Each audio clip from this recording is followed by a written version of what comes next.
رسول اللہ صلی اللہ علیہ وسلم جو داعی عظیم، مبلغ اعظم اور اتنے ان گنت انسانوں کے رہنما، پیشوا، رہبر، امام بنے، ان بننے کی بہت سی وجوہات ہیں اتنا بڑا امام بننے کی، لیکن ایک بہت اہم وجہ ہے جسے اللہ رب العزت نے کلام حمید میں یوں بیان فرمایا ہے، وَلَوْ كُنْتَ فَظًّا غَلِيظَ الْقَلْبِ لَانفَضُّوا مِنْ حَوْلِكَ۔ میرے بھائیو، اللہ رب العزت کہتا ہے اے پیارے نبی صلی اللہ علیہ وسلم، آپ کے ارد گرد یہ جو آپ لوگ دیکھ رہے ہیں، یہ ہزاروں لاکھوں کی تعداد میں، ابھی جب مدینہ میں جانا ہے، ایک دم مکی زندگی میں جو چند سو تھے، مدنی زندگی میں ایک دم لاکھوں کی تعداد میں جو کنورٹ ہوتے ہیں۔ وَلَوْ كُنْتَ فَظًّا غَلِيظَ الْقَلْبِ لَانفَضُّوا مِنْ حَوْلِكَ۔ اے پیارے حبیب صلی اللہ علیہ وسلم، اگر آپ سخت دل ہوتے، اگر آپ کے دل میں سختی ہوتی، اور اگر آپ درست رو ہوتے، مطلب یہ ہے اگر آپ غصے کے تیز ہوتے، اگر آپ لوگوں سے غیر منوسیت والا رویہ رکھتے، تو آپ کے ارد گرد اس طرح لاکھوں لوگ اکٹھے نہ ہوتے۔ کیا مطلب یہ ہے کہ رسول اللہ صلی اللہ علیہ وسلم کی ذات کا ایک پہلو نرمی ہے، ایک پہلو رحم کرنا ہے، ایک پہلو معاف کرنا ہے، ایک پہلو نظر انداز کرنا ہے۔ یہ ساری کی ساری باتیں کہاں سے نکلتی ہیں؟ نرمی سے۔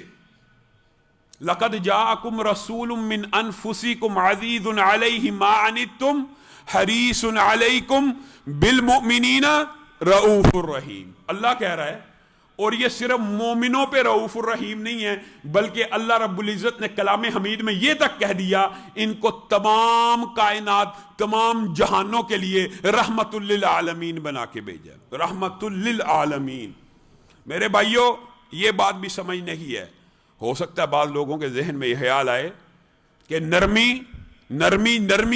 نرمی کی آج رسول اللہ صلی اللہ علیہ وسلم کی بات کرنی ہے، لیکن اس نرمی کا یہ مفہوم بھی نہیں ہے کہ نرمی عقائد میں ہو، نرمی تبلیغ اور ابلاغ میں ہو، کس قسم کی کہ کچھ لو کچھ دو، یہ نرمی نہیں ہے۔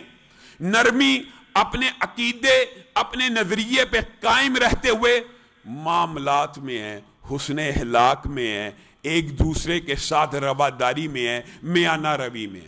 نرمی اس کو کہتے نہیں ہیں کہ آپ اپنا عقیدہ بدل لیں، یا نرمی اس کو نہیں کہتے۔ حضرت عائشہ بیان کرتی ہیں رسول اللہ صلی اللہ علیہ وسلم کو زندگی کے اندر جب بھی دو باتوں میں سے کسی ایک بات کو اختیار کرنے کا موقع ملتا، آپ ہمیشہ اس بات کو اختیار کرتے جو نرم ہوتی، جو آسان ہوتی۔ ہاں، لیکن آپ کو یہ بات بھی بتلانا مقصود ہے، نرمی کا اصل مفہوم سمجھنے کی ضرورت ہے۔ بعض لوگ کہتے ہیں عجیب و غریب لوگوں کے فلسفے بنے ہوئے ہیں، یہ جی خطباء، مولوی، ائمہ اونچی آواز میں، تیز لہجے میں، بڑے سخت لہجے میں تقریریں کرتے ہیں۔ تقریر بھی نرمی سے کرنی چاہیے۔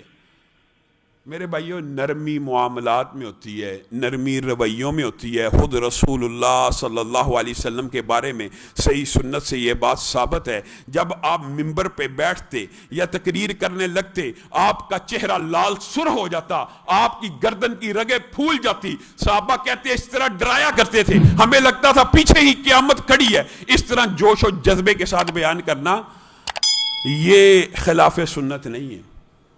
نرمی لیکن کیا ہے؟ رسول اللہ صلی اللہ علیہ وسلم نے، حضرت عائشہ بیان کرتی ہیں، ہمیشہ دو چیزوں میں سے اس چیز کو پسند کیا جو نرم ہوتی۔ ہاں، لیکن یہ بات سمجھنے کی ضرورت ہے، اگر دو چیزوں میں سے ایک چیز گناہ کی ہوتی تو رسول اللہ تو گناہ سے اتنی تیز اور اتنی دور بھاگنے والے تھے، آپ اور میں تصور ہی نہیں کر سکتے۔ مطلب کہ آپ کو کسی کام میں دو آپشنز ملیں، دو آپشنز، آپ نے ہمیشہ اس آپشن کو چننا ہے جو کرنے میں آپ کو آسانی ہے۔ رسول اللہ صلی اللہ علیہ وسلم نے فرمایا اللہ کی رحمت ہو، یہ رسول اللہ کی دعا ہے اس تاجر کے اوپر جو خریدنے میں بھی نرمی کرے اور بیچنے میں بھی نرمی کرے۔ اس کا کیا مطلب ہے؟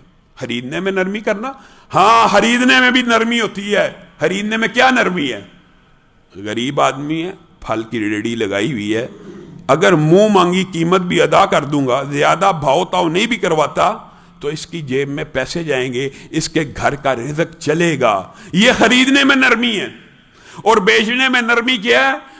بیچنے میں نرمی یہ ہے کہ میں کسی بھی پروڈکٹ کا صرف اتنا منافع لوں جس سے میرا گھر بار چل جائے، زندگی چل جائے۔ یہ فروخت میں نرمی ہے۔ رسول اللہ صلی اللہ علیہ وسلم نے کہا پرانی امتوں میں سے ایک شخص ہوا کرتا تھا، یہ بھی رسول اللہ نے بیان کر دیا، بتائیے کون سا گوشہ چھوڑا ہے؟ پرانی امتوں میں سے ایک شخص ہوا کرتا تھا، مر گیا۔ فرشتے آئے، انہوں نے پوچھا کیا تجھے اپنا کوئی ایسا عمل یاد ہے کہ جس کی وجہ سے تو بخشا جائے؟ وہ بندہ سوچ میں پڑ گیا، کہنے لگا مجھے زیادہ کوئی باتیں یاد نہیں ہیں، لیکن ایک بات میرے ذہن میں آ رہی۔ میں تاجر تھا اور اپنے ملازموں کو یہ کہا کرتا تھا اگر کوئی تنگ دست، اگر کوئی غریب تمہارے پاس آئے اور اس نے میرا مال دینا ہو اور تم سے آ کے کہے کہ ابھی میرے پاس مال نہیں ہے، مجھے کچھ وقت دیا جائے، تو اس کو وقت دے دینا، اس کو مہلت دے دینا۔ جب اس کو سہولت ہو وہ مجھے قرض کو ادا کر دے، میرے نامہ اعمال میں، مجھے اپنی نیکیوں میں اس کے علاوہ کوئی بڑی نیکی نہیں ملتی۔